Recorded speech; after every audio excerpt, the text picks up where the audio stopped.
Boa noite, alegria juntos, adorarmos ao Senhor. Pela manhã tivemos a Assembleia, também uma forma de adoração a Deus, uma forma mais focada na parte administrativa, mas agora adorando ao Senhor com cânticos, oração e também com a reflexão na Escritura. Todos nós gostamos de receber presentes, não é verdade? Ou você não gosta? Se tivesse um presente para você hoje, você ia dizer, não quero. Odeio presente. Você ia dizer isso? Quem aqui iria dizer isso? Acho que ninguém, né? Então, nós gostamos de presentes, gostamos de recompensas.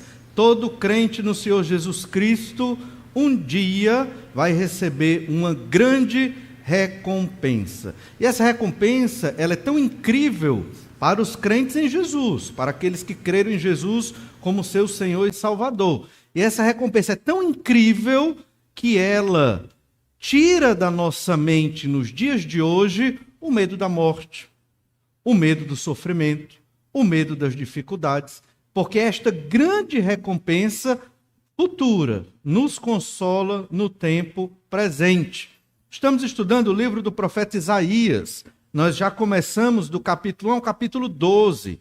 Esses 12 primeiros capítulos apresentam a mensagem de arrependimento e de salvação no nome do Filho de Davi, do Messias, que é o Senhor Jesus Cristo. Você sabe que o livro do profeta Isaías foi escrito muito antes de Jesus ter nascido e vivido aqui entre nós, mas já falava do Senhor Jesus como a solução, a salvação, o caminho para que o homem pecador chegasse perto de Deus. Esses 12 capítulos tratam dessa temática dentro do livro do profeta Isaías.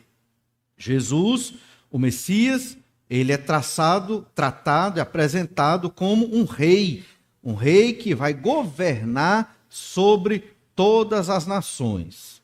Mas a partir do capítulo 13 ao 23, que estudamos recentemente, nós temos um outro bloco de texto de revelação de Deus, que nos apresenta, através do profeta Isaías, como Deus tratou das nações antigas.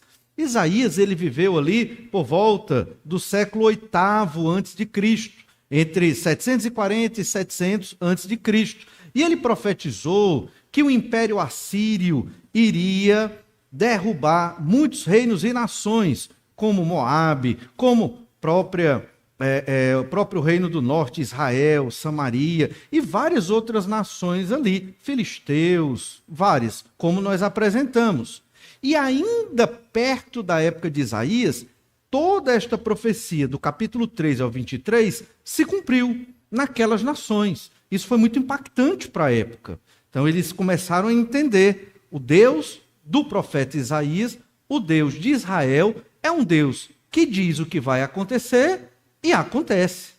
Aí chega o capítulo 24, que é o que nós estamos observando agora. Já vimos o capítulo 24 e hoje estamos no capítulo 25. É um novo bloco, 24 a 27. Esses capítulos tratam de um apocalipse curto, pequeno, sintético, mas que Isaías já está apresentando e que tem muitos traços semelhantes ao Apocalipse de João. Na verdade, o Apocalipse de João é muito mais detalhado e é muito mais extenso.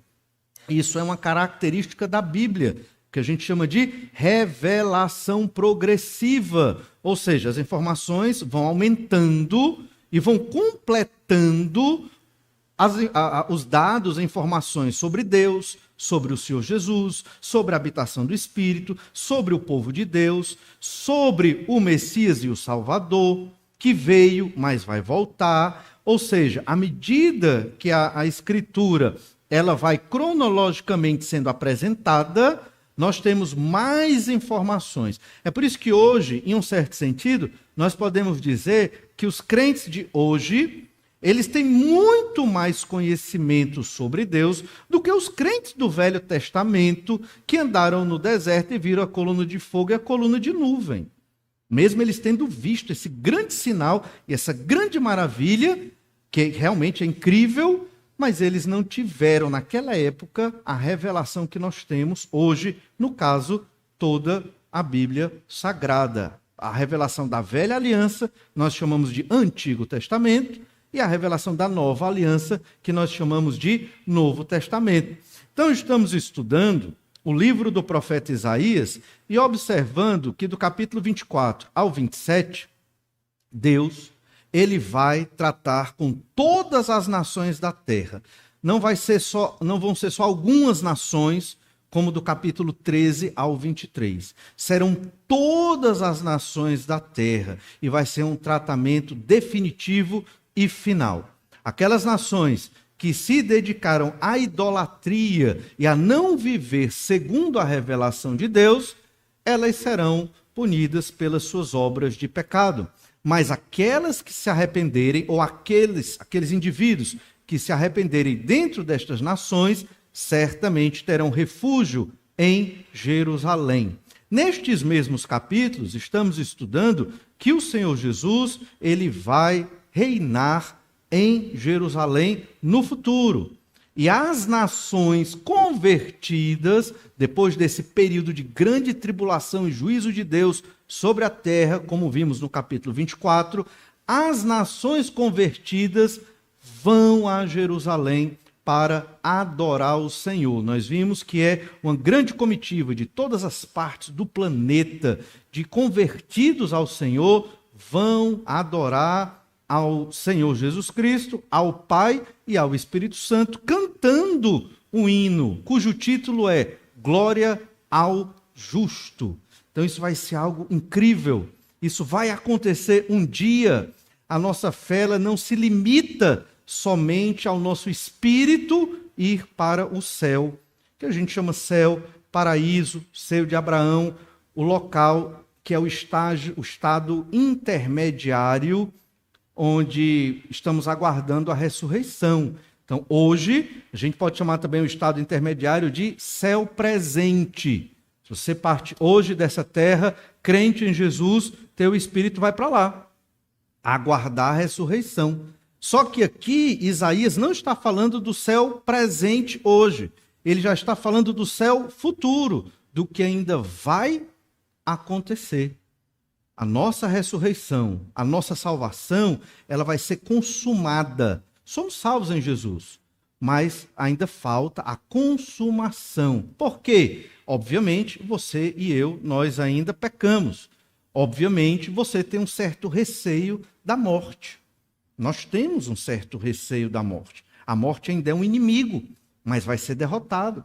Esse inimigo vai ser derrotado e não mais temeremos a morte. Poderemos viver de uma maneira muito mais produtiva, muito mais intensa e completa e por toda a eternidade, porque não vai mais haver morte, nem sofrimento, nenhuma lágrima, nem tristeza. Esta é a nossa salvação completa. Completa. E é disso que Isaías está falando também. O capítulo 25, ele fala da recompensa dos crentes no Senhor. Nós, crentes em Jesus, teremos grandes e maravilhosas recompensas. E são esses textos da Bíblia que você deve ler naquele dia que você estiver triste, naquele dia que você estiver desanimado, pelas circunstâncias da vida. Aí você abre exatamente no texto que nós vamos observar hoje, Isaías, capítulo 25, a partir do verso 6, e você vai perceber a grande recompensa que o Senhor Jesus tem para os crentes em Jesus. Nós começamos a meditar em Isaías 25 e estudamos do verso 1 ao 5, domingo passado. Nós vimos que devemos louvar a Deus porque Ele cumpre suas promessas antigas. Nas promessas antigas que o Senhor cumpre, nós vimos que o Senhor pune o ímpio, mas abençoa o que crê nele. Vamos revisar. Vamos ler Isaías 25, do verso 1 ao 5. Diz assim: Ó Senhor, Tu és o meu Deus, exaltar-te-ei e a Ti louvarei o Teu nome, porque tens feito maravilhas e tem executado os Teus conselhos antigos, fiéis e verdadeiros. Porque da cidade fizeste um montão de pedras, e da cidade forte uma ruína. A fortaleza dos estranhos já não é cidade e jamais será reedificada. Pelo que povos fortes te glorificarão e a cidade das nações opressoras te temerá. Porque foste a fortaleza do pobre e a fortaleza do necessitado, na sua angústia, refúgio contra a tempestade, sombra contra o calor. Porque dos tiranos o bufo é como a tempestade contra o muro, como o calor em lugar seco. Tu abaterás o ímpeto dos estranhos, como se abranda o calor pela sombra da espessa nuvem, assim o hino triunfal dos tiranos será aniquilado. O início do texto fala que adoramos a Deus, louvamos ao Senhor, porque Ele tem feito maravilhas. Que maravilhas são essas? O Senhor tem cumprido a sua palavra. O Senhor tem cumprido, executado os conselhos antigos, fiéis e verdadeiros. Nós mencionamos a aliança de Deus com Abraão, mas existe a aliança de Deus com Davi, e estas alianças, elas foram cumpridas e estão sendo cumpridas até os dias de hoje. Por exemplo, a aliança davídica, a aliança que Deus fez com Davi, se cumpriu em Jesus, na primeira vinda do Senhor Jesus Cristo. Por isso que ele é chamado filho de Davi, o Messias prometido. Mas não se cumpriu completamente, ela ainda haverá de se cumprir completamente quando da volta do Senhor Jesus. Por quê? Porque Jesus hoje sim está reinando nos céus. Jesus ainda não está reinando na terra. Então ele virá reinar na terra. Jesus vai governar todas as nações. E é disso de que trata a profecia de Isaías. Então, nós vimos que o Senhor vai destruir a cidade forte, que é a cidade caótica, a cidade vazia, a cidade do pecado. Aqui é um símbolo da sociedade de pecado antiga e certamente da sociedade de pecado moderna também. Os tiranos que dominam e que oprimem serão destruídos pelo Messias, pelo Senhor, quando ele voltar. Ele é refúgio do pobre, mas não é só do pobre socialmente falando ou financeiramente falando, mas é de todo aquele que é pobre de espírito, ou seja, aquele que reconhece a necessidade de Deus. Foi o que Jesus falou no sermão profético, no sermão das bem-aventuranças, né? Bem-aventurados os pobres de espírito. O que é um pobre de espírito? É um ser humano que reconhece: eu preciso de Deus, necessito de Deus, não tenho como viver sem o Senhor. Ou seja, é um convertido, é um crente em Jesus, é aquele que reconhece que precisa de Jesus, não só para a salvação, vida eterna, mas para a vida hoje, presente. Eu preciso de Jesus, preciso do Senhor na minha vida. Mas uma segunda verdade que encontramos nesse capítulo, que queremos observar agora, são exatamente as bênçãos que Deus dá aos crentes em Jesus. No início do capítulo, vamos louvar e exaltar a Deus por suas maravilhas. Essa é uma das maravilhas antigas que Deus promete. O quê? Um grande banquete. Eu falei no início, você gosta de receber presentes? Acredito que todo mundo gosta. E você gosta de participar de um banquete?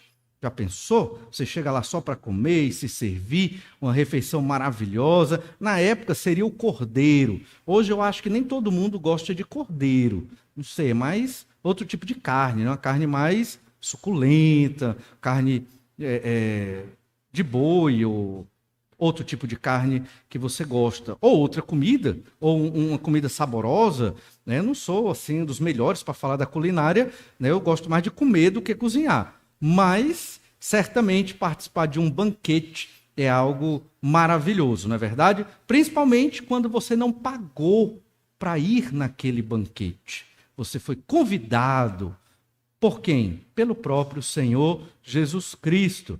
Aqui Isaías, ele continua a falar das maravilhas de Deus no verso 6. Olha o que diz Isaías 25, 6. O Senhor dos exércitos dará neste monte a todos os povos um banquete de coisas gordurosas, uma festa com vinhos velhos, pratos gordurosos, com tutanos, vinhos velhos bem clarificados. Ao meu ver, né, um banquete de coisas gordurosas deve ser uma coisa muito gostosa, né? Eu sei que tá meio ruim falar de comer gordura, aquela coisa, né? Porque os cardiologistas que digam, né, vai entupir as veias aí. No entanto, é uma coisa muito saborosa. E o vinho aqui também, certamente, algo para alegria naquele banquete. Será um banquete futuro. Veja, não é um banquete, como a gente faz aqui, no aniversário da igreja. No aniversário da igreja vai ter o almoço, só que você vai pagar. Né? Você vai pagar o almoço. É pouquinho, mas vai ter um custo, não é verdade? Ou então, quando é no fim de ano, que você traz alguma coisa para dividir com os irmãos na ceia de fim de ano, você traz algum prato. Aqui não. É o próprio Senhor, o Senhor dos Exércitos, e esse é o nome de Deus para a batalha. É o Senhor dos Exércitos. E o Senhor dos Exércitos, ele vai ofertar um banquete. Isso não é figurativo, irmãos. Isso vai acontecer. E esse banquete, é muito claro, vai ser neste monte. O monte aqui em questão é o Monte Sião. E o que é que tem no Monte Sião? É Jerusalém. As nações vão a Jerusalém. Lembra do capítulo 24? As nações de todas as partes da terra, os convertidos, indo para Jerusalém. É o que Isaías está descrevendo. Capítulo 2 de Isaías também trata disso, do verso 2 ao verso 4. As nações indo a Jerusalém ouvir da palavra de Deus. Só que agora estão lá para um grande banquete. Já vieram de todas as partes da terra, entoando o cântico, glória ao justo, e agora vamos nos deliciar com esse banquete maravilhoso. Lembre-se, a todos os povos. Isso ainda não aconteceu na história da humanidade. Isso não aconteceu. Ainda vai acontecer esse grande banquete. E certamente vai ser um momento incrível de comunhão entre Deus aqui na terra e todos aqueles convertidos no nome de Jesus. Aonde você coloca esse banquete dentro da cronologia da volta do Senhor Jesus Cristo? Certamente só dá para se encaixar quando existir o governo de Jesus naquele período chamado milênio, né? Um tempo de 1000 anos, onde o Senhor Jesus mesmo, fisicamente, reinará na terra. Certamente esse banquete vai acontecer naquele período. É interessante que tem uma curiosidade lá em Daniel, capítulo 12. Abra aí, você não vai querer perder esta curiosidade. Daniel, capítulo 12. Porque, na verdade, é uma curiosidade. Afinal de contas, a gente não tem uma resposta precisa para isso. Mas olha o que diz aqui. Verso 12. Daniel, capítulo 12, versículo 11, para contextualizar. Depois do tempo em que o sacrifício diário for tirado e posta a abominação desoladora, haverá ainda 1290 dias. Bem-aventurado que espera e chega a 1335 dias. O que significa esses 1290 dias e depois estes 1235 dias? Ou seja, existe uma diferençazinha aqui de 1290 para 1330, obrigado. Então são cerca aí de quantos dias a mais? 40, né? 40 dias a mais. O que vai acontecer nesses 40 dias a mais? A gente não vai aprofundar isso agora, mas se você vier para o curso de Daniel, certamente você vai ter essa explicação aprofundada. Mas agora não dá tempo. Mas a gente acredita que esses dias é o período da organização do governo do reino de Jesus para os 1000 anos. Entende? Então é um período de transição, onde o Senhor Jesus está organizando quem serão os reis das nações, quem estará governando, administrando, cuidando, como será esse governo mundial de 1000 anos, debaixo do poder do Senhor Jesus Cristo, aqui na terra. Isso vai acontecer depois da vinda do Senhor Jesus Cristo.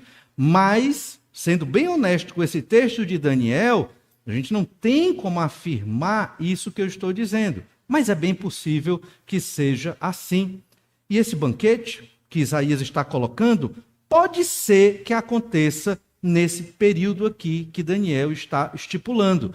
Depois da vitória de Jesus contra os exércitos da besta e o início do reino milenar de Jesus.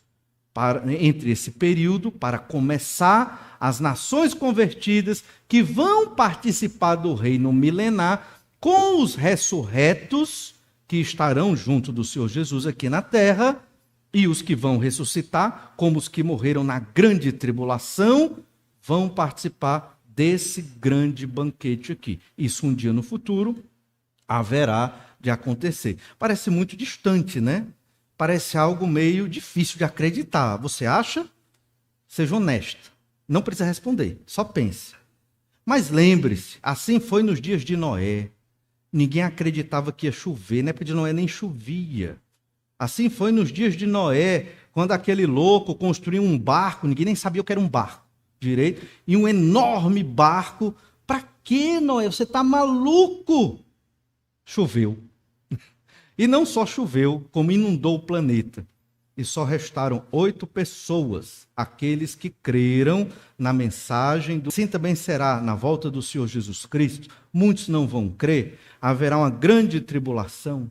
Muitos vão morrer, como vimos no capítulo 24. Capítulo 24 de Isaías, que já estudamos, mostramos como boa parte da humanidade será queimada, um grande terremoto vai destruir a terra, e o Apocalipse mostrou todos estes juízos detalhadamente. As pessoas não vão acreditar, irmãos. Hoje as pessoas não acreditam no que a Escritura, a Bíblia Sagrada diz, mas vai acontecer. E os crentes em Jesus, que não vão participar dessa grande tribulação, e até os que participam, vão desfrutar deste grande banquete de Isaías 25, verso 6. Só que esse banquete será em Jerusalém. Será lá no Monte Sião. Isso um dia vai acontecer.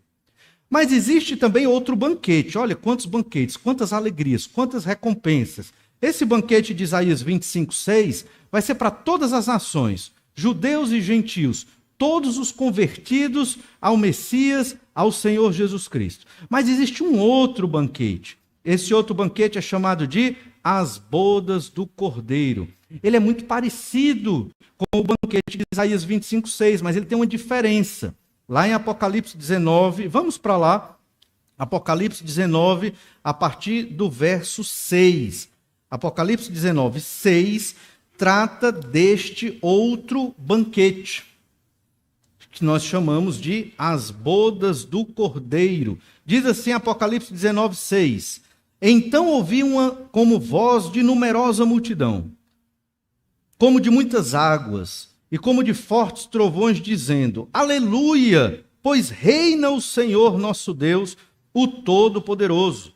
Alegremo-nos, exultemos, demos-lhe a glória, porque são chegadas as bodas do Cordeiro, cuja esposa a si mesma já se ataviou, pois lhe foi dado vestir-se de linho finíssimo, resplandecente e puro, porque o linho finíssimo são os atos de justiça dos santos.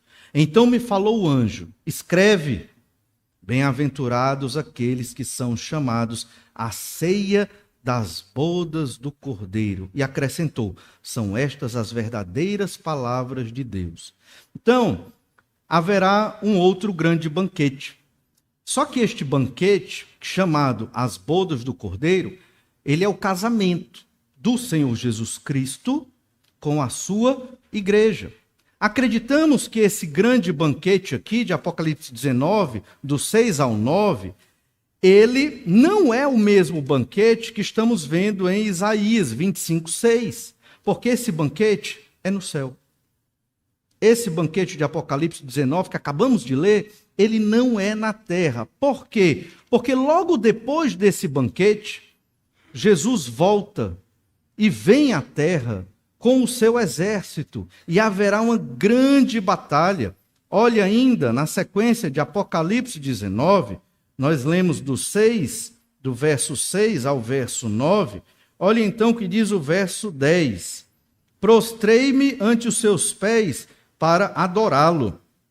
Não é isso? Ele, porém, me disse: vê, não faças isso, sou conservo teu e dos teus irmãos, que mantém o testemunho de Jesus, adora a Deus, pois o testemunho de Jesus é o espírito da profecia. Logo depois desse banquete, então, olha o que João viu, verso 11. Viu o céu aberto, e eis um cavalo branco. O seu cavaleiro se chama Fiel e Verdadeiro, e julga e peleja com justiça. Veja, João viu o céu aberto. Esse cavaleiro é o Senhor Jesus. Entendemos que os eventos aqui de Apocalipse são em sequência. Depois desse evento do capítulo 19, vem o texto sobre o milênio. Logo depois, o julgamento dos ímpios. E o capítulo 21 e 22 é o estado eterno, que é depois do reino milenar do Senhor Jesus Cristo. Isso é uma sequência. Isso é muito óbvio na leitura comum e normal desse texto. Então, o banquete foi no céu. E João viu o céu e tinha um cavaleiro ali, o céu aberto, o cavaleiro, e ele se chamava Fiel e Verdadeiro. Ele estava num cavalo branco. Você imagina quem é esse cavaleiro? Acho que sim, não é? Olha o verso 12. Os seus olhos são chama de fogo. Na sua cabeça há muitas diademas. Tem um nome escrito que ninguém conhece, senão ele mesmo. Está vestido com um manto tinto de sangue. E o seu nome se chama o Verbo de Deus. Você tem dúvida? Quem é esse cavaleiro? É o Senhor Jesus Cristo. É óbvio. É o Senhor Jesus Cristo. E ele está vindo num cavalo. Lembra quando o Senhor Jesus entrou em Jerusalém na sua última semana para ser crucificado? Lembra? Ele entrou montado num jumentinho, que significa o quê? É um ato de paz. O rei entrando para reinar. Os israelitas receberam Jesus para reinar? Não. Ele poderia até ter reinado ali, se realmente fosse recebido como rei, não só para libertar de Roma, mas para ser o rei no coração de todos eles. Como é rei no nosso coração hoje. Mas eles mataram o rei, o que vem reinar sobre todas as nações. A missão do Senhor Jesus, desde a antiguidade mais remota, desde que o pecado entrou no mundo, não é só o de salvar o pecador perdido, também para a glória de Deus, mas é o de reinar sobre toda a criação. É interessante pensar, Adão foi comissionado para governar sobre a criação. Governar ali significa reinar. Adão, ele ia reinar sobre a criação. Ele reinou da maneira adequada? Não, ele perdeu esse privilégio por conta do seu pecado. O último Adão, como Paulo fala, que é o Senhor Jesus Cristo, ele virá para fazer o homem reinar novamente sobre a terra. Só que não vai ser qualquer homem, será o homem-Deus, que é o Senhor Jesus, que é o Filho de Deus. Jesus, ele vai redimir toda a criação, toda a história humana e salvar de muitas nações um povo, não pequeno, mas realmente uma grande multidão para viver por toda a eternidade neste planeta. O banquete de Isaías fala dessa multidão de nações já convertidos. Este banquete de Apocalipse 19 que acabamos de ler, ele vai acontecer no céu. Quem estará no céu nesse momento? A igreja do Senhor Jesus que foi arrebatada. Nós estaremos nesse banquete aqui e voltaremos com Jesus para essa grande batalha. Olha o versículo 13. Verso 14, perdão. E seguiam-no os exércitos que há no céu, montando cavalos brancos, com vestiduras de linho finíssimo, branco e puro.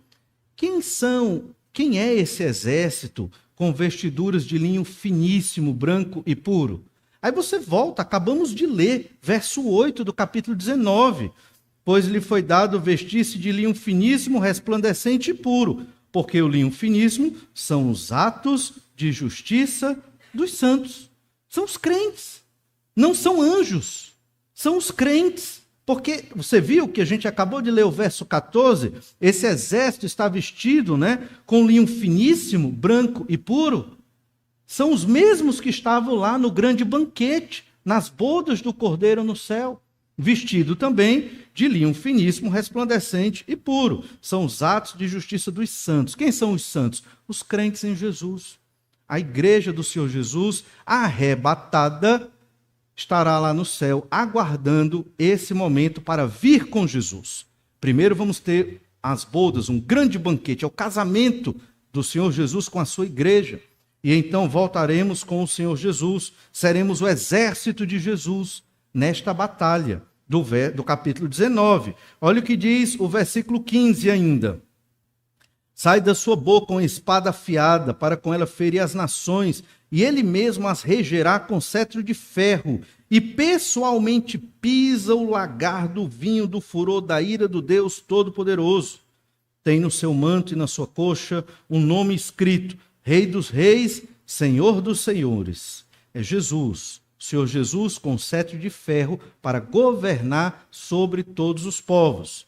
Olha então o verso 17. Então vi um anjo posto em pé no sol e clamou com grande voz, falando a todas as aves que voam pelo meio do céu: vinde reunir-vos para a grande ceia de Deus, para que comais carnes de reis, carnes de comandantes, carnes de poderosos, carnes de cavalos e seus cavaleiros, carnes de todos, quer livres, quer escravos, tanto pequenos como grandes. E vi a besta que é o anticristo, e vi a besta e os reis da terra com seus exércitos congregados para pelejarem contra aquele que estava montado no cavalo e contra o seu exército. Vai haver uma guerra, percebe? É Jesus no seu cavalo para a batalha, o seu exército, a igreja ressurreta, e a besta, o anticristo, com o seu exército também. Verso 20, mas a besta foi aprisionada, e com ela o falso profeta, que com os sinais feitos diante dela seduziu aqueles que receberam a marca da besta e eram adoradores da sua imagem. Os dois foram lançados vivos dentro do lago de fogo que arde com enxofre, e os restantes foram mortos com a espada que saía da boca daquele que estava montado no cavalo, e todas as aves se fartaram das suas carnes. É um cenário muito triste para aqueles que escolheram viver no pecado. Se você observou bem, estamos falando de 3 banquetes. Um banquete que vai acontecer depois dessa batalha. É o de Isaías, capítulo 25, verso 6. Para todas as nações convertidas ao Senhor Jesus Cristo, haverá um grande banquete em Jerusalém. É depois desta batalha aqui, no período do milênio, em Apocalipse, capítulo 20. Mas vimos também o banquete, as bodas do Cordeiro.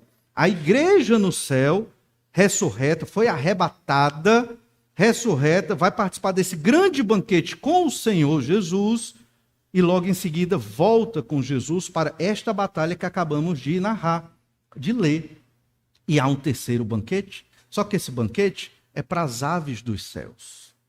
Vão comer a carne de todos aqueles que morrerem nesta grande batalha. Entendemos que esse texto é literal, mas para nós, irmãos, crentes em Jesus, sempre teremos um banquete. Um banquete com o Senhor nos céus, literalmente.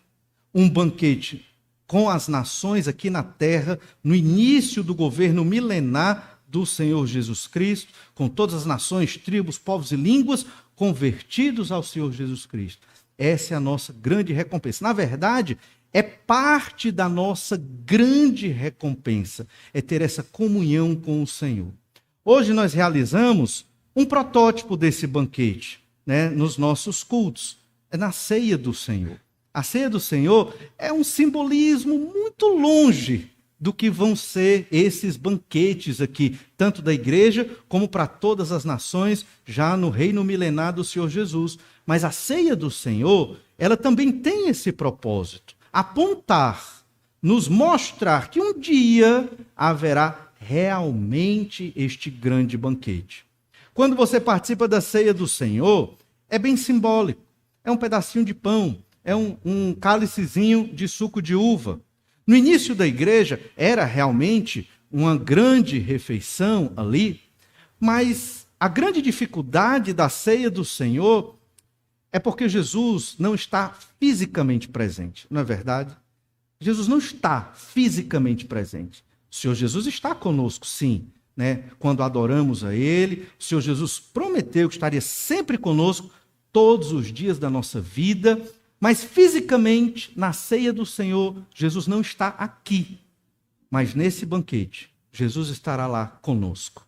E no banquete de Isaías 25:6, com todas as nações, o Senhor dos exércitos estará lá conosco. Você percebe a intimidade que teremos com Deus, a alegria de poder estar mais perto do Senhor?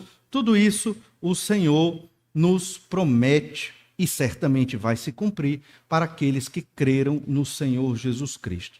Os que não creram vão sofrer as sanções, vão sofrer a distância de Deus, vão sofrer a ausência desse grande banquete e da comunhão com Deus, e vão ficar condenados à perdição eterna. E é difícil dizer isso, mas é a verdade.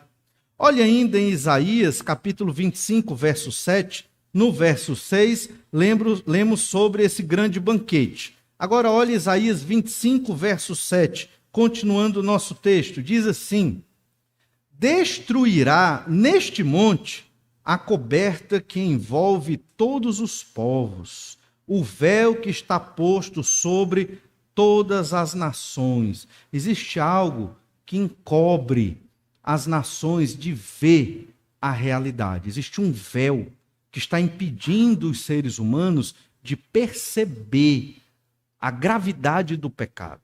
E certamente esse véu ele é retirado quando? Quando nós cremos no Senhor Jesus Cristo. É retirado dos nossos olhos aquilo que nos impede de enxergar a realidade que a Bíblia apresenta. Que o mundo não é só isso aqui. Que Jesus vai voltar. E que aqueles que creram em Jesus vão viver eternamente num momento maravilhoso. Nesta terra mesmo.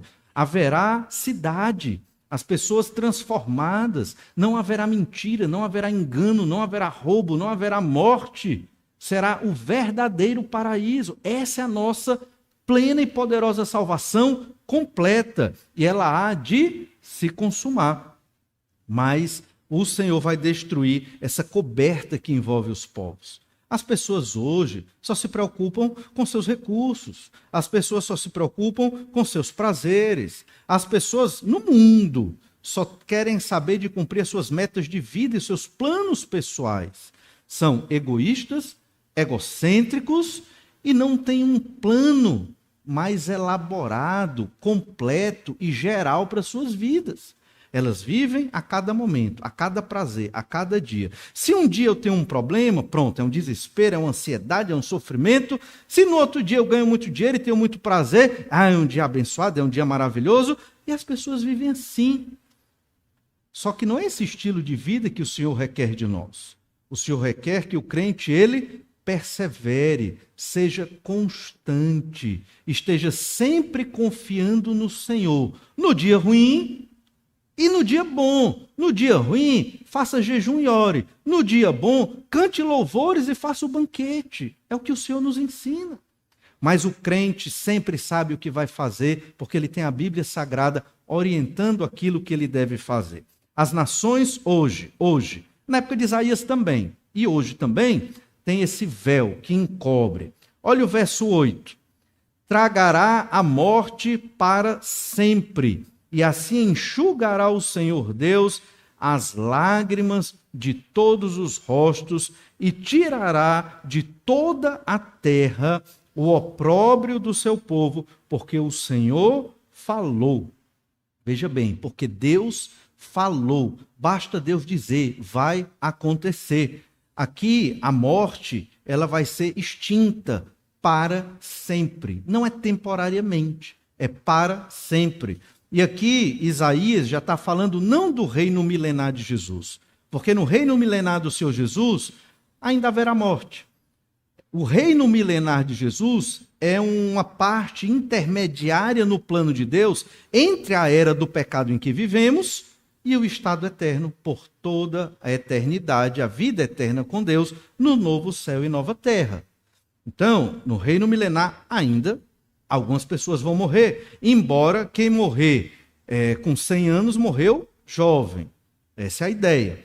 Mas um dia, e aqui já pensando no estado eterno, a morte vai ser completamente extinta. Enxugará o Senhor Deus as lágrimas de todos os rostos. Quantos de nós aqui choramos por conta dos nossos problemas, sofrimentos, perdas, frustrações, mágoas? Quantas pessoas já lhe machucaram e você sofreu e chorou e não teve o que fazer a não ser colocar nas mãos do Senhor, que é muito, obviamente. Não é verdade? Choramos por conta dos sofrimentos resultantes do pecado na nossa vida e no planeta e na sociedade.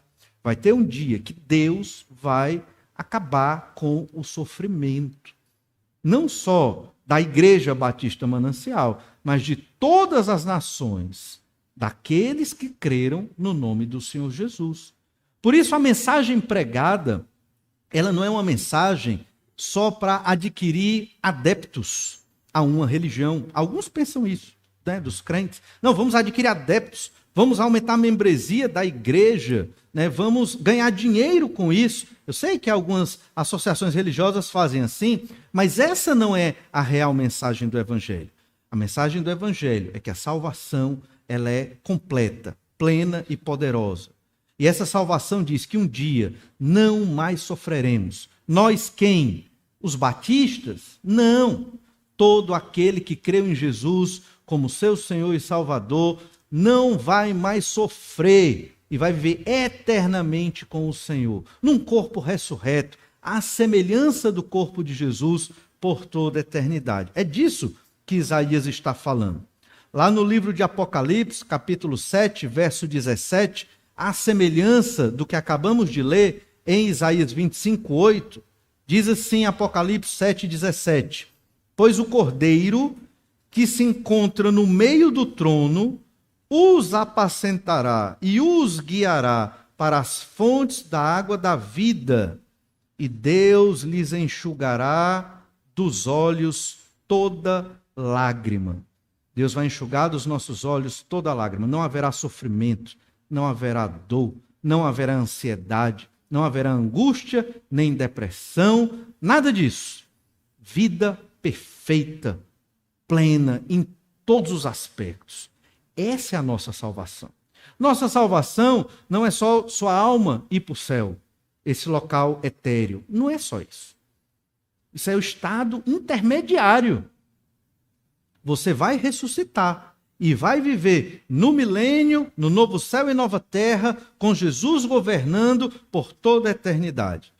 A nossa ressurreição tem tudo a ver com esse momento, para podermos viver plena e poderosamente. Lá em 1 Coríntios, capítulo 15, verso 54, fala sobre a nossa ressurreição e fala sobre a vitória sobre a morte. Lembra o verso Isaías 25, 7 e o verso 8 fala do fim da morte. A morte não mais vai existir, a morte não vai ter domínio sobre nós. Olha 1 Coríntios 15, 54, diz assim, e quando este corpo corruptível se revestir de incorruptibilidade, e o que é mortal se revestir de imortalidade, o que é que ele está dizendo aqui? Esse corpo mortal vai ser revestido de um corpo de imortalidade. Seremos imortais. Isso um dia vai acontecer. Continuando, verso 54. Então se cumprirá a palavra que está escrita, tragada foi a morte pela vitória. Onde está a morte, a tua vitória? Onde está a morte, o teu aguilhão? O aguilhão da morte é o pecado, e a força do pecado é a lei. A morte, ela ainda é muito forte hoje sobre nós. Tememos a morte. É como se fosse um aguilhão, uma lança nos espetando o tempo todo. Ficamos ansiosos, preocupados com a nossa saúde. E isso é normal, irmãos. Estou dizendo que isso é pecado não, certo? Isso é normal e natural. Porque, infelizmente, estamos ainda debaixo desse inimigo chamado morte. Mas na nossa salvação, Isaías já estava profetizando, o livro do Apocalipse trata disso também, e aqui em 1 Coríntios, venceremos a morte. Quando? quando ressuscitarmos. Parte da nossa salvação, que ainda não aconteceu, mas vai acontecer, é a nossa ressurreição. Quando morrermos e o nosso espírito estiver com o Senhor, na volta de Jesus, quando o Senhor Jesus for arrebatar a sua igreja, a igreja será ressurreta. E no período do reino milenar, os santos do antigo serão ressurretos, e também os santos da tribulação serão ressurretos, e todos viverão naquele período do governo do Senhor Jesus pelos 1000 anos. É interessante pensar na ressurreição, não somente no Novo Testamento. Quando Jesus ressuscita, ele é um modelo para a nossa ressurreição. Mas os crentes do Antigo Testamento, eles já aguardavam uma ressurreição. Olha Daniel capítulo 12, verso 1 e verso 2. Daniel 12, verso 1 diz assim: Nesse tempo se levantará Miguel, o grande príncipe, o defensor dos filhos do teu povo, e haverá tempo de angústia. E aqui é falando de uma grande tribulação, tempo de angústia, qual nunca houve desde que houve nação até aquele tempo. Mas naquele tempo será salvo o teu povo e todo aquele que for achado inscrito no livro. Então perceba que esse tempo de angústia é um tempo como nunca houve antes. E ainda não aconteceu, mas vai acontecer. Agora olha o verso 2. Muitos dos que dormem no pó da terra ressuscitarão. Uns para a vida eterna e outros para vergonha e horror eterno. Então haverá 2 tipos de ressurreição. E eles já entendiam isso desde o Antigo Testamento. Uma ressurreição de primeira qualidade para a vida eterna.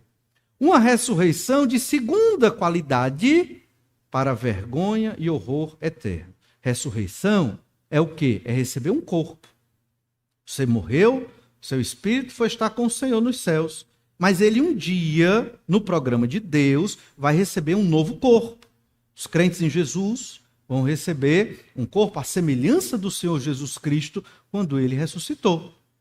Mas aqueles que não querem crer em Jesus vão ressuscitar também, mas num corpo para sofrer a morte eterna.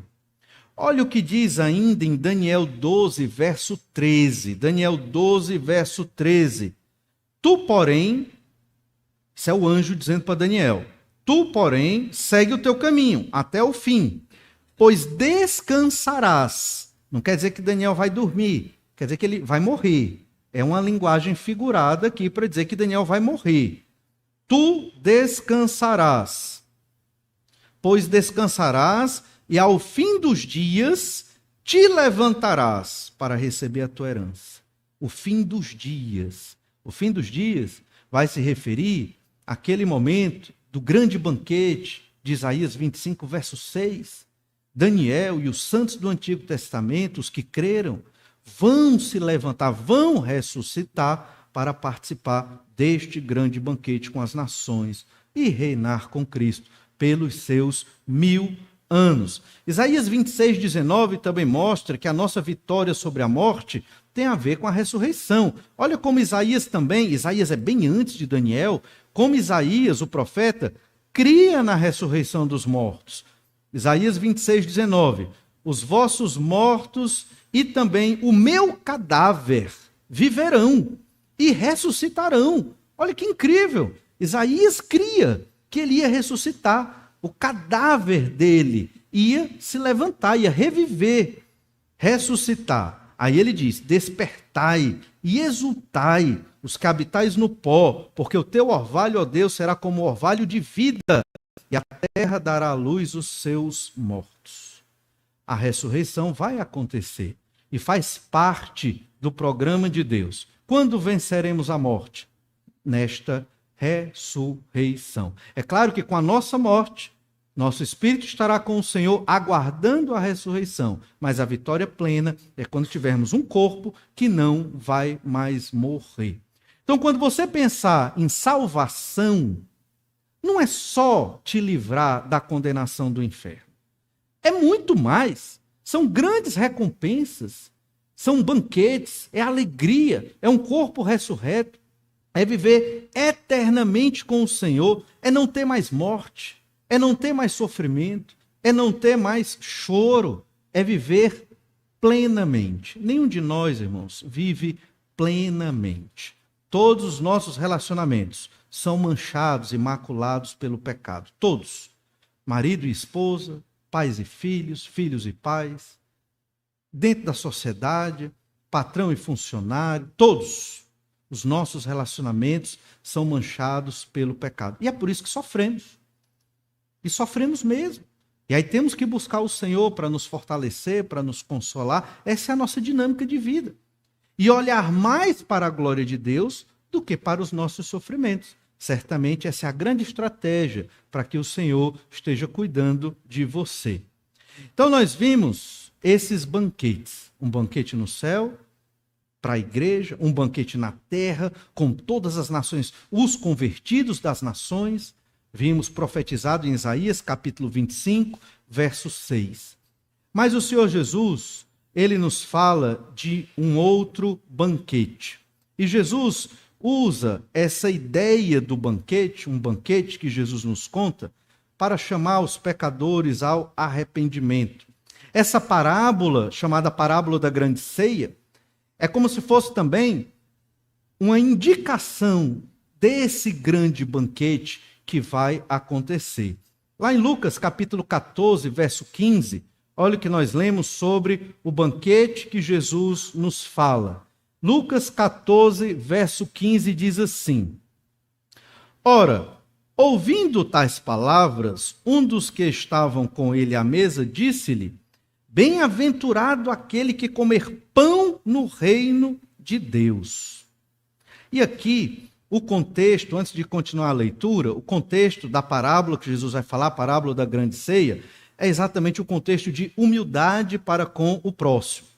A ideia aqui é que o fariseu não era muito humilde. Por quê? Porque ele conhecia muito o Antigo Testamento, a Torá, e ele se achava muito religioso, muito correto.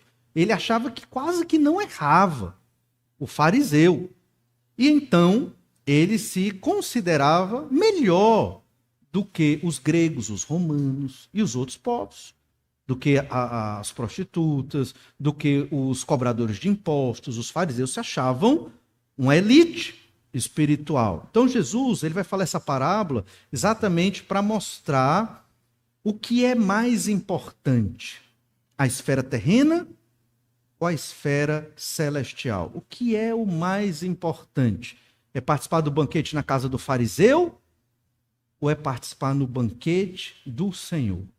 E então o Senhor Jesus diz assim, aí um desses fariseus que estava com eles à mesa, ele diz assim: Bem-aventurado aquele que comer pão no reino de Deus. É como se ele estivesse dizendo: eu sou feliz. Por que eu vou comer o pão no reino de Deus? Porque eu estou nessa casta, nessa elite aqui dos fariseus. Ele, porém, respondeu, Senhor Jesus: certo homem deu uma grande ceia e convidou muitos. Olha, Jesus já entra contando a parábola, né? Um mestre no ensino. Certo homem deu uma grande ceia e convidou muitos. À hora da ceia, enviou o seu servo para avisar aos convidados. Veja, ele convidou muitos. Talvez todos ali da cidade.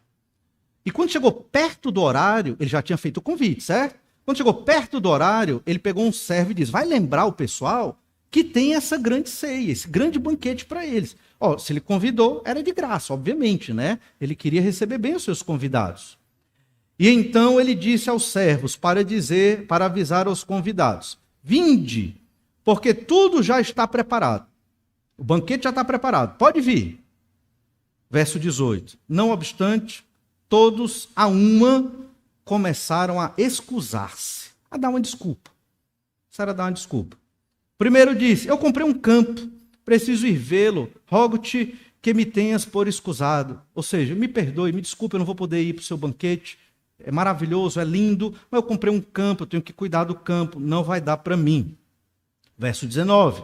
Outro disse: comprei 5 juntas de bois e vou experimentá-las. Rogo-te que me tenhas por escusado. Um comprou um campo, outro comprou 5 juntas de bois, grande fazendeiro. Estou sem tempo, tenho que cuidar do meu gado. não tenho tempo para o seu banquete. E outro disse, no verso 20, casei-me e por isso não posso ir. Até que esse do casei-me é até justificável, né? Mas mesmo assim, poderia ir para o banquete, né? Mas ele disse, não, me casei, tenho muitas coisas para resolver no meu casamento, não posso ir para o seu banquete. Verso 21, voltando o servo, tudo contou ao seu senhor. Então, irado, o dono da casa disse ao seu servo, saí depressa para as ruas e becos da cidade e traze para aqui os pobres, os aleijados, os cegos e os coxos. Depois lhe disse o servo, Senhor, feito está como mandaste, e ainda há lugar. Sobrou lugar, chamou todos os coxos, os cegos, os pobres, os miseráveis, e ainda tem lugar.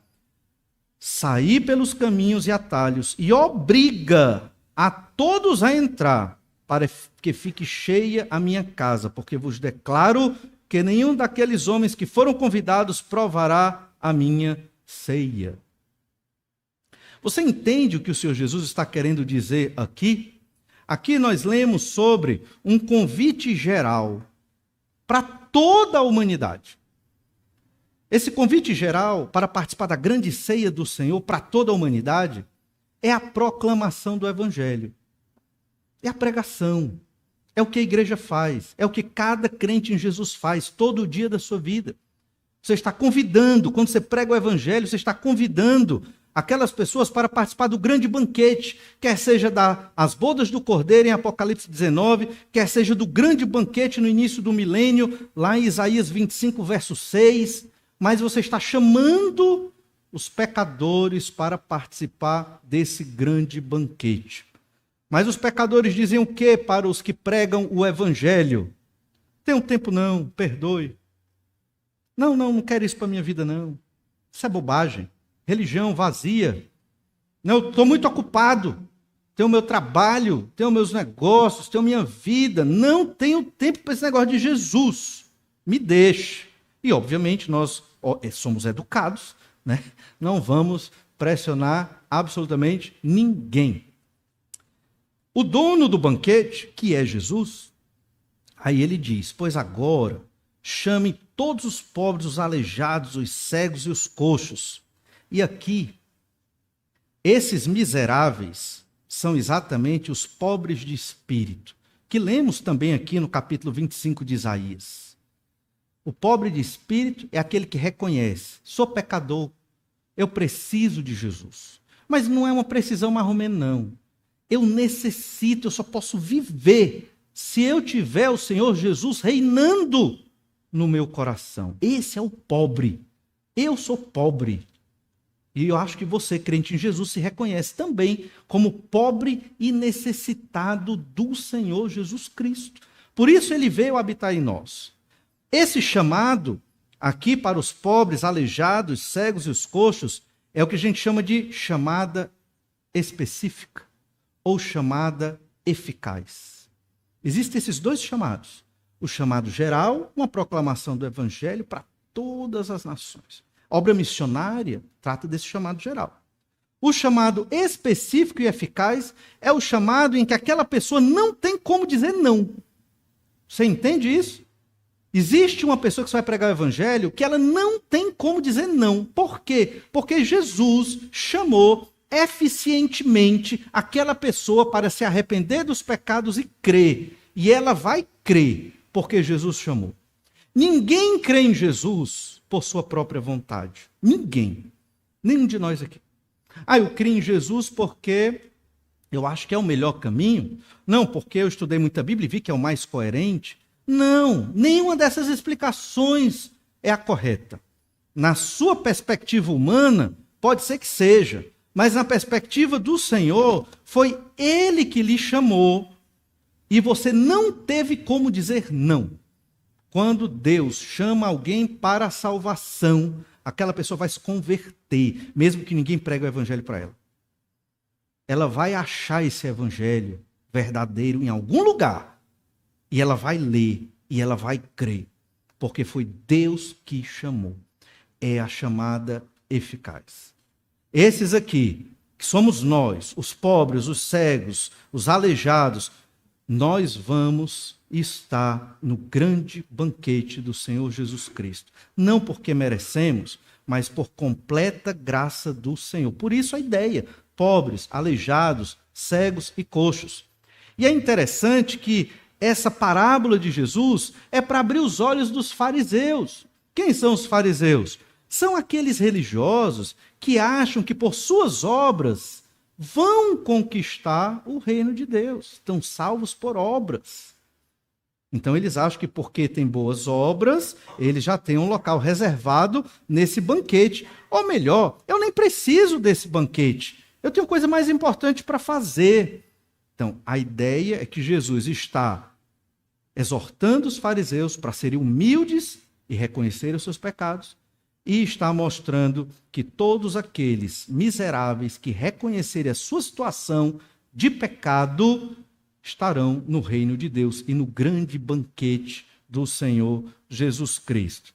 Interessante como na parábola da grande ceia nós observamos a referência de Isaías 25:4. Porque foste a fortaleza do pobre e a fortaleza do necessitado na sua angústia. Também é interessante, lá em Isaías 61, verso 1, diz assim: o Espírito do Senhor Deus está sobre mim, porque o Senhor me ungiu para pregar boas novas aos quebrantados, enviou-me a curar os quebrantados de coração, a proclamar libertação aos cativos e a pôr em liberdade os algemados e a apregoar o ano aceitável do Senhor, que é exatamente a vinda do Senhor Jesus Cristo. Então, estes quebrantados, quebrados, cativos, algemados, são os mesmos pobres, miseráveis, cegos, aleijados da parábola da grande ceia. Estão pregando a mesma mensagem. O evangelho é para todo pecador perdido, é para todo miserável. Mas sabe qual é o grande problema do pecador? É que ele não acha que é pecador. Ele não acha que é miserável. O pecador, ele não acha que precisa de salvação. Ele acha que a vida está boa. Eu tenho comida, eu tenho moradia, as coisas estão indo bem, eu não preciso do Senhor. Eu não preciso dessa mensagem, nem da Bíblia, nem de Deus. Essa foi a mensagem de Jesus, a parábola da grande ceia, contra os fariseus que pensavam mais ou menos assim. Óbvio que eles acreditavam que precisavam de Deus, mas eles achavam que com as próprias obras dele, eles tinham essa salvação. Olha Lucas 5:29, completando o pensamento de Jesus. Lucas 5:29. Então lhe ofereceu Levi um grande banquete, outro banquete, em sua casa. E numerosos publicanos, estou lendo Lucas 5:29. E numerosos publicanos e outros estavam com eles à mesa. Os fariseus e seus escribas murmuravam contra os discípulos de Jesus, perguntando: por que comeis e bebeis com os publicanos e pecadores? Mestre, Jesus, você está comendo, fazendo refeição, comungando com pecadores. Que coisa horrível, absurdo. Como é que o senhor faz um negócio desse? Respondeu-lhes Jesus: os sãos não precisam de médico, e sim os doentes. Não vim chamar justos, e sim pecadores ao arrependimento. Você entende a ironia de Jesus? Você entende a ironia de Jesus? Não vim chamar justos, e sim pecadores ao arrependimento. Há algum ser humano justo? Mas alguns se acham. Há algum ser humano são? Mas muitos se acham. Esse é o grande problema do pecador perdido. Ele não reconhece a natureza da sua perdição. Ele não enxerga o quanto está longe de Deus e o quanto precisa de Deus. Ele não enxerga que Jesus o está chamando para esta grande ceia, mas ele prefere comer as migalhas desta terra.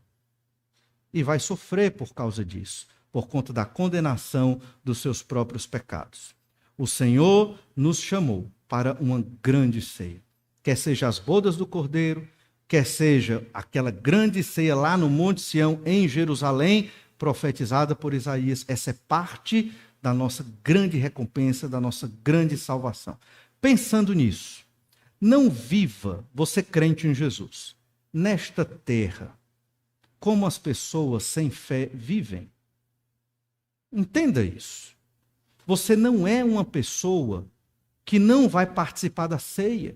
Você vai participar dessa grande ceia, desse grande banquete. Então, viva como alguém salvo.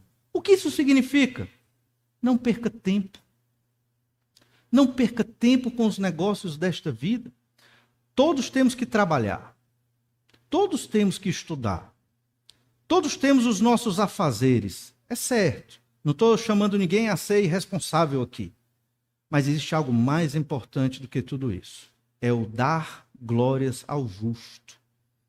É dar glórias a Deus todo dia, testemunhando no seu trabalho, lendo a palavra de Deus para ser capaz de fazer um discipulado com alguém. É ter momentos no seu dia em que você dedica para orar e conversar com o seu Senhor e Salvador. Você não pode, como crente em Jesus, se deixar secularizar. Viver como aqueles que vivem sem fé. E acontece. Às vezes nós entramos na rotina do dia a dia e esquecemos da nossa tão grande salvação. E às vezes achamos até que somos como eles, que não querem saber do Senhor. Não! Nós temos toda essa grande recompensa, sem sofrimento, sem lágrima, sem dor, em breve, sem morte, e nesse grande banquete. Usemos a nossa vida para glorificar o nome do Senhor a cada dia em que estivermos nessa terra. Vamos orar, pedir que o Senhor nos abençoe. Te louvamos, ó Deus, porque o Senhor é maravilhoso sobre nós. Te louvamos, ó Pai, por esse grande banquete que o Senhor tem preparado para a tua igreja, para os santos do antigo e da nova aliança, os santos da tribulação, que vão participar desse grande banquete em Jerusalém, no Monte Sião, profetizado por Isaías, capítulo 25. Te louvamos, ó Pai, porque o Senhor nos tem destinado para maravilhas. Obrigado, Senhor Deus, por tão grande salvação, por poder conhecer mais da nossa salvação e dedicar, ó Deus, a nossa vida presente hoje para a glória do teu nome. O Senhor nos deu o privilégio de oferecer a nossa existência para viver, para honrar e glorificar o nome do Senhor. Porque pela tua graça, o Senhor nos chamou para participar desse grande banquete. Abre a nossa mente, ó Pai, para enxergar as verdades da tua palavra. E mais ainda, Senhor, para vivermos tais verdades em nossa vida, nos dias de hoje, não amanhã, não depois, não quando tiver tempo, mas agora. Desperta, ó Deus, a tua igreja para viver a tua vontade hoje, para a glória do teu nome, para que assim, Senhor, o Senhor seja glorificado e muitos venham a crer nessa tão maravilhosa salvação que o Senhor nos oferece de graça e pela graça no nome do Senhor Jesus. É o que nós te pedimos, Pai amado, e oramos em nome de Jesus. Amém. Que Deus lhe abençoe, lhe dê uma boa semana. Temos um tempo de oração silenciosa agora. Você pode orar e conversar um pouco mais com o Senhor. Uma boa noite e até breve.